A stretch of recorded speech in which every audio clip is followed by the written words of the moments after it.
Vegaforce 2012 model. I-restore po natin siya. Check po natin yung mga sira niya. Unang-una yun sa engine. Sa engine niya may mga kumakalampag, tensioner, kumakalampag na rin sa damper niya. Tsaka ito, kita na, pansin mo, basag na rin siya. Papalitan na rin natin.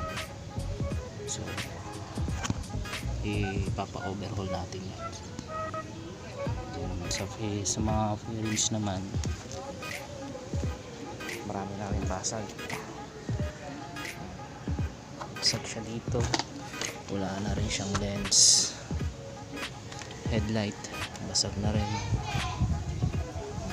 Side mirror, yung gulong niya telescopic. Itong telescopic niya baliko na rin ito eh.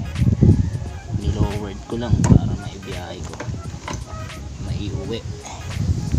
Kaya ng budget to. Tingnan natin magkano abutin. Yan, nakalawang na siya.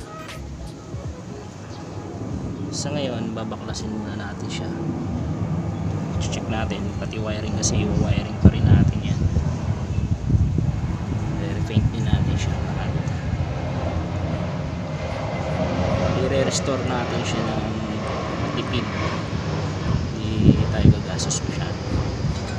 Lahat ng pwedeng gamitin, gagamitin pa natin. Tara, isahan na po natin.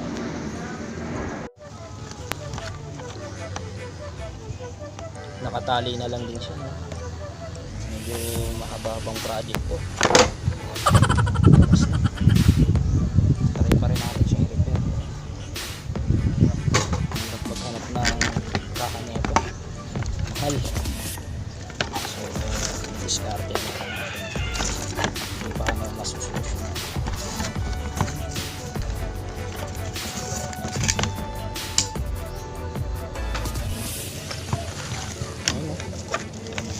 Diba? I-repair natin.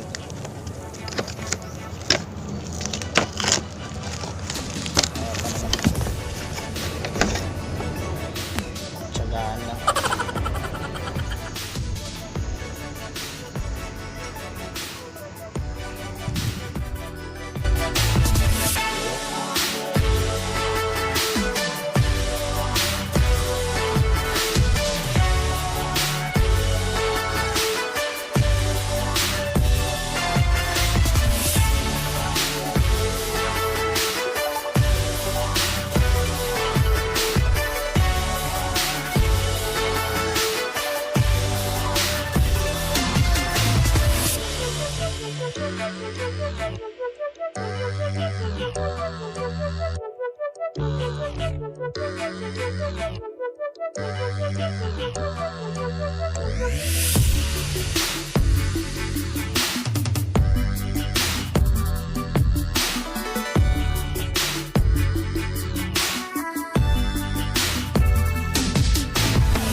Hindi na natin babalik to. Mura lang naman to. Bili na lang tayo ng mga second hand dyan, mga surplus. Saka sa handlebar, konting angat lang naman to. Medyo tabingi na rin.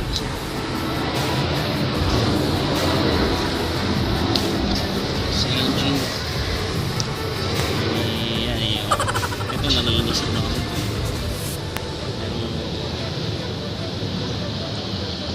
Natin yan sa mga jettings. Meron akong stock na jettings din na yan.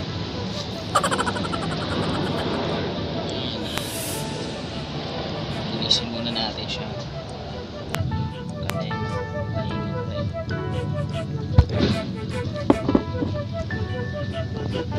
Pwede na tayo magtanong. Wala na rin. Babalik rin natin sa ayos.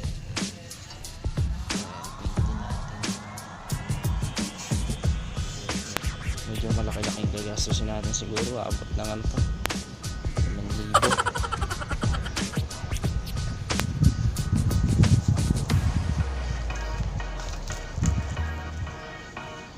Tinanggal ko muna yung mga CDI nya, flasher relay, starter relay. Alisin muna natin yung wiring kasi re-repair natin.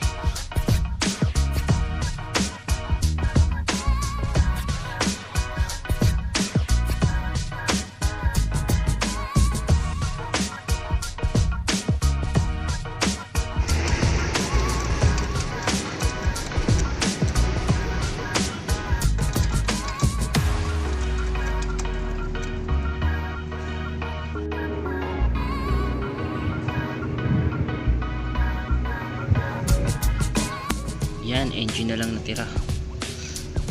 Ayan, lilinisin muna natin yan, tapos dadalhin natin sa shop. Papa-overhaul natin yung makina.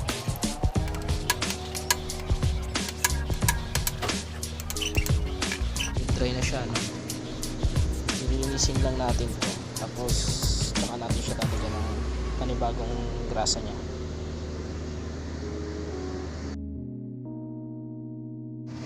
Hindi na pala natin pwedeng gamitin to.